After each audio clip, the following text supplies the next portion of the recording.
له طالبانو څخه څوک کرکه لري او خليلزاد له سولې څخه وروسته د وینو تویېدو په اړه څه ویلي دي او د دې ترڅنګ بیا ښاغلي ضیاءالدین ولسمشر ته څه مشوره ورکړې ده. سلامونه لیدونکو، دا درې لنډ تازه او مهم خبرونه په دې مهمه ویډیو کې وګورئ.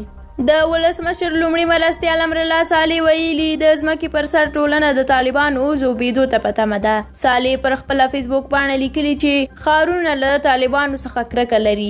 د دوی تر کنټرول لاندې کلي د دې سخت دریځه او زش ځواک له منګلو څخه ځان خلاصولو لپاره شیبې شماري. د هغه په خبره تر اوسه طالبانو د افغان ځواکونو هیڅ ستر مرکز نه دی نیولی، بلکې سیمې هم له لاسه ورکړي دي. د ولسمشر لومړي مرستیال ویلي چې هیڅ افغان له طالب سره خواخوږي نه لري پرته له ځینو هغو چې پاکستان کې درس ویلی دی. طالبانو ته اقتصاد د عشر معنا لري او غواړي د تریاکو کاروبار پرې وکړي. او د دې ترڅنګ دوم خبر دا دی چې د افغان سولې لپاره د امریکا د بهرنیو چارو وزارت ځانګړی استازی زلمي خليلزاد وایي چې د افغان حکومت او طالبانو ترمنځ د سولې له هوکړې وروسته به هم په محدود ډول وینا تویېدنه روانه وي. هغه ویلي که چیرې د افغان حکومت او طالبانو ترمنځ توافق وشو، افغان حکومت به په قوي موقف د ترهګرو خلاف مبارزه وکړي. خليلزاد تر دې وړاندې هم ویلي و چې له طالبانو سره سوله افغانستان کې جګړه پای ته نشي رسولی.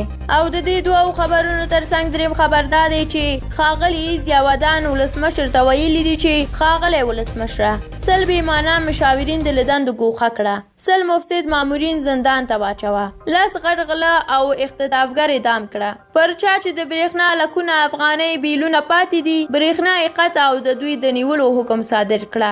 یو خاص قطعې ته دنده وسپاره چې کابل کې میشتو د 500 پردیو جاسوسانو کیسه یو طرفه کړي. کرکټ بورډ یو مسلکي کس ته وسپاره، دا د دروغو کرونا ختمه اعلان کړه. کابل کې د یو بیخي ستر مجهز او نړیوال روغتون چارې پیل کړه، د غټانو ماشونه او دسترخوانونه کم کړه او پر ځای د سرتیرو او ښوونکو ماشونه لوړ کړه. بس اتل بشي، بس ته ملت به درپسې ودرېږي، شنګ به دې معلوم شي او خلک به د دولت له زوره خبر شي، وطن به حرکت وکړي. ځینې کارونه بودیجه نه، اراده غواړي.